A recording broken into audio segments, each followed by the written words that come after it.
What is up, ladies and gentlemen? Welcome to a brand new video. Today we finally have the updated top 10 weapons in Delta Force, fully updated, and I'm pretty confident in this one. We've been in season 2/3 now for quite some time.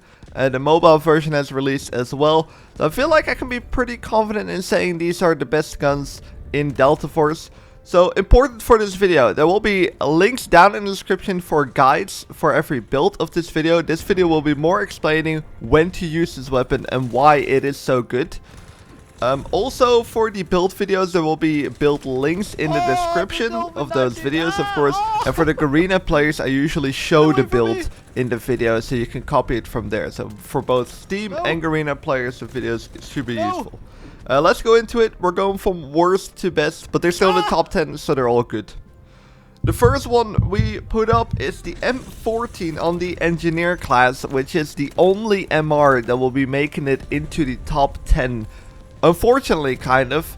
However, the M14 is extremely good, and the only reason why it is so good is because you can make it automatic. You can select the gunfire mode on the M14. Not many people know this, but this gun actually turns into a full-on beast where you turn it into the automatic mode for this weapon. Definitely be sure to check it out. It's the only MR that I'm putting in this top 10. And I don't see it being used very often. I feel like it's also definitely an underrated weapon. Takes a bit to get used to, but it's 100% worth it when you find that right build for this weapon. Next up, we have the first SMG. There will be a couple in this one because definitely the SMG class dominates in Delta Force. It is the Bison on the support class, which has a little bit of basically everything. When you first unlock it, you start with 30 rounds. It might not really feel that good, but once you start unlocking the attachments, you will notice that this gun, one, has a really good recoil control, probably one of the lowest out of all the SMGs by standard. Then it has 64 bullets, and it specifically works on maps like Shafted and Threshold, maybe also Knife Edge. But honestly, with the Bison's low recoil, you can kind of play with it on any map you would like to, surprisingly. And that's what makes the Bison so good. The only down part is it's not the best at winning gunfights compared to the other SMGs, for example, because of the lower rate of fire. Next up, we have the only sniper that's going to be making it into the top 10. And it has a specific feature that not the other snipers have. It is the AWM, which, if you didn't know, in Season 2/3 got a tiny bit of an update. It is a one-shot chest shot now as well, up to a certain range. It can be 33 meters to 46 meters, depending on what build you go on.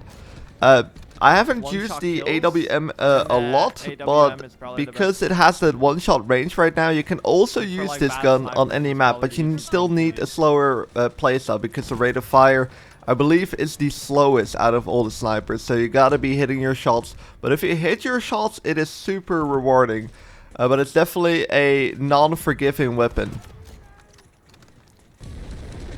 On number 6, we have the M870. Recently, with the Season 2/3 update, it has a reloadable mag right now, which you can reload all bullets at once, which is a huge buff to this gun. The one-shot range, when you're zooming in, is quite good as well. You can test it out in the firing range where you zoom in or hip fire. Delta Force is definitely one of those games where it is probably better to zoom in. So make that right build for it, and you can use tactical stance. Do not forget that when you use a laser, just use tactical stance. Within the range, you should be able to hit most of your shots anyways. So the M870, first shotgun to make it in, absolute incredible one-shot capabilities, but also, just like the AWM, a little bit less forgiving because you want to be hitting your shots. Very good on maps like Knife Edge, and we have Shafted, of course.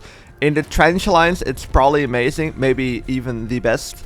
So if you go on trench lines and be actually in the trenches, of course. Next up, we have the MP5. This is actually the number 6 weapon, the MP5, which is also a very underrated weapon. And I put it up quite high in the top 10 for the simple reason that this actually has the fastest TTK out of all the weapons. You'll be surprised that it has a faster TTK than a Vector. This is only for point blank, so this is a very aggressive weapon. With the right build, you can actually have some really decent recoil control, but the damage drop off is pretty brutal. So for the very aggressive player, you're gonna love the MP5, absolutely melt through players. Also, a big plus of the MP5 above the Vector, specifically comparing those two, is the drum mag is reloadable.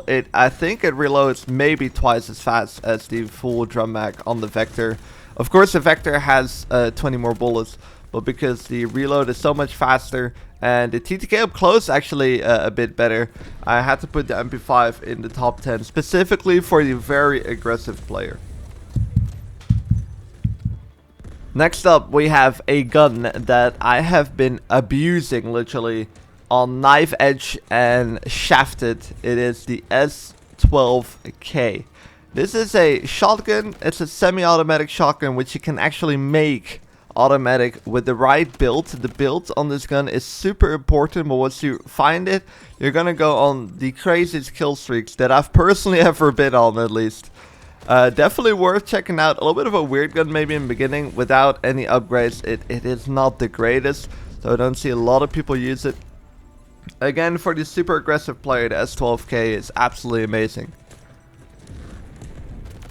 On number 4, we have the SR3M on the support class, a submachine gun that can literally do it all. It has a high rate of fire, so up close you're going to be killing players quick.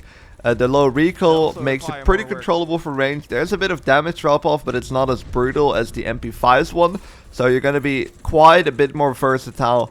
And with 45 rounds of bullets in the mag with a really fast reload, I would definitely suggest this is one of the best submachine guns in the entire game.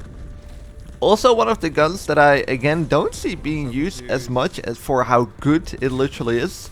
But again, you might need to find the right build for it before you're gonna like it. We've made it to the top 3, and the number 3 weapon, the assault rifle, the M4A1. In season 2/3, the assault rifles have been maybe a little bit disappointing in some way. With the stability increases, it almost feels like some of the SMGs have a better accuracy for range.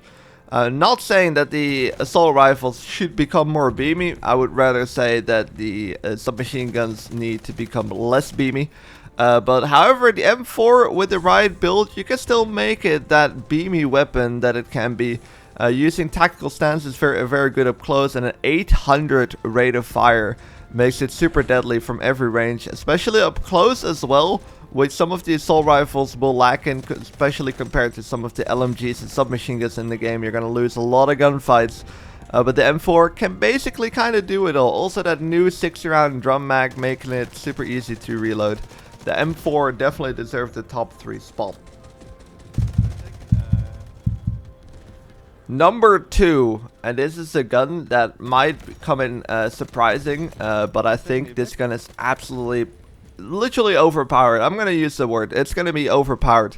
It is on the LMG class. It is the M250. If you have never used this gun is insane. It can kill fast, up close, up range, especially up range. I'll probably have some clips in the background going on right now where you will see how good this gun can be for range. It does the only down part, it requires a slower playstyle. It's a very heavy weapon with a slow reload, just like any LMG basically. But once you're zoomed in and you're basically positioned very well, you're going to be shredding players from basically any range. It might be my most used gun on maps like Trainwreck and Ascension specifically.